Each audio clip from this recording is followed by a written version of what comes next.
Life boy ఎక్కడ ఉంటే ఆరోగ్యం అక్కడ ఉన్నట్టు కాంగ్రెస్ ఎక్కడ ఉంటే స్కాములు అక్కడ ఉంటాయి.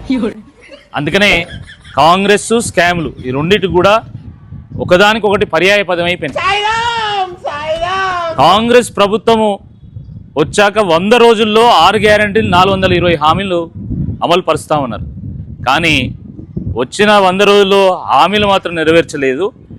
బట్ 100 రోజుల్లో 100 కోట్ల రూపాయల స్కామ్లు మాత్రం వీళ్ళు చేసి ప్రజాధనాన్ని దోచుకున్నారు.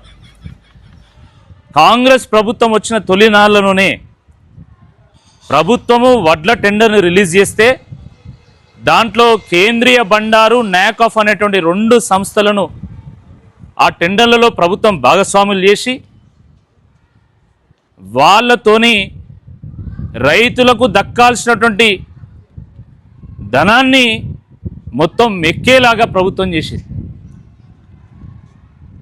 టెండర్ దక్కించుకున్నటువంటి నాకాఫ్ కేంద్రీయ బండారు 2 సంస్థలు కూడా ప్రభుత్వం పెట్టినటువంటి కండిషన్స్ ప్రకారంగా వడ్లను కొనుగోలు చేయకపోవడం వల్ల, సమయానికి వడ్లను కొనుగోలు చేయకపోవడం వల్ల ప్రభుత్వ ఖజానాకు 1000 కోట్ల రూపాయల నష్టం జరిగింది. దీని మీద అనేక కథనాలు వచ్చినాయి.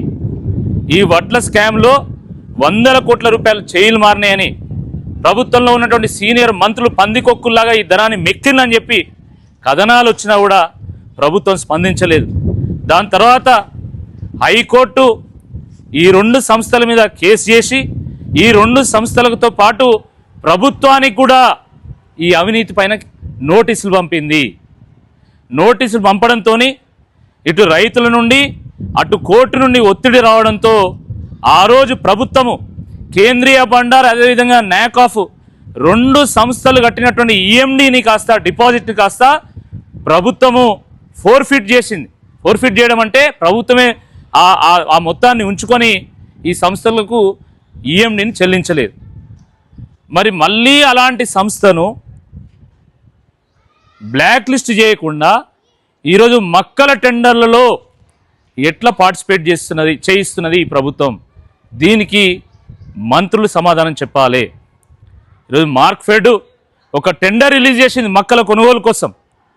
దాంట్లో మళ్ళీ కేంద్రీయ బండారు నాకాఫ్ ఈ 2 సంస్థలను బ్లాక్ లిస్ట్ చేయాల్సింది పోయి మళ్ళీ వాళ్ళను భాగస్వాములు చేయడం ఏదైతుందో ఇది 100% మళ్ళీ ఒక కొత్త స్కామ్కు తెరలేపిందని చెప్పడానికి ఒక సూచిక అని చెప్పి ఈ సందర్భంగా నేను గుర్తు చేస్తూ ఉన్నాను. అంటే పందికొక్కులు మేసినట్టు రాష్ట్ర ఖజానాను మేయడానికి మళ్ళొకసారి ప్రభుత్వం సిద్ధమైంది. ప్రభుత్వంలో ఉన్నటువంటి మంత్రులు సిద్ధమైనలు ఈ 2 సంస్థలతోని కుమ్మక్కై 100 కోట్ల రూపాయలు ఈరోజు లంచం తీసుకొని మళ్ళీ రైతుల నోట్లో మట్టి కొట్టేటువంటి ప్రయత్నం చేస్తున్నారు.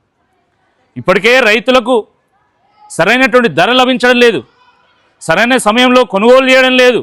తరుగు పేరు మీద ఈరోజు రైతులకు తీవ్ర నష్టం జరుగుతూ ఉన్నది. అయినా కూడా మళ్ళీ నాకాఫ్తోని కేంద్రీయ బండారుతోని కొనుగోలు చేయించాలనేటువంటి కుట్ర జరుగుతున్నది. అంటే 100% ఇది పెద్ద స్కామ్ జరగబోతున్నది. రైతులు ఎట్లయితే పొలం మడుగులో రైతుల రక్తాన్ని ఎట్లయితే పొలం మడుగులో జలగలు పట్టి పీడిస్తాయో ఆ రకంగా మరి కేంద్రీయ బండారు నాకాఫ్ ఈ 2 సంస్థలు మంత్రులు కలిసి రైతుల రక్తాన్ని ఈరోజు పీల్చేటటువంటి ప్రయత్నం చేస్తూ ఉన్నారు. కాబట్టి ప్రభుత్వం ఇప్పటికైనా తప్పును ఒప్పుకొని వెంటనే కేంద్రీయ బండార్ని నాకాఫ్ని 2 సంస్థలు కూడా బ్లాక్ లిస్ట్ చేయాలా. ఆంధ్రప్రదేశ్ ప్రభుత్వం ఇప్పటికే ఈ 2 సంస్థలు అనేక అవకతవకలకు పాల్పడుతున్నాయి కాబట్టి ఆ 2 సంస్థలు బ్లాక్ లిస్ట్ చేసింది. అస్సాం ప్రభుత్వం బ్లాక్ లిస్ట్ చేసింది, ఒరిస్సా ప్రభుత్వం బ్లాక్ లిస్ట్ చేసింది.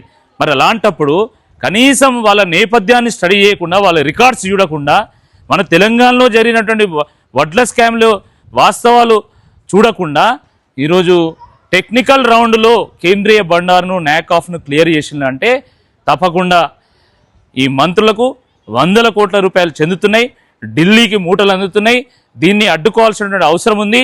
హైకోర్టు కూడా దీన్ని సుమోటోగా తీసుకోవాల్సిందే ఈ సందర్భంగా మేము డిమాండ్ చేస్తున్నాం. ప్రభుత్వం కూడా వెంటనే రైతులకు క్షమాపణ చెప్పి ఈ టెండర్లలో మరి కేంద్రీయ బండార్ని నాకాఫ్ని అర్హత లేని సంస్థలుగా ప్రకటించాల్సిందే, బ్లాక్ లిస్ట్ చేయాల్సిందే ఈ సందర్భంగా మరొకసారి డిమాండ్ చేస్తాం.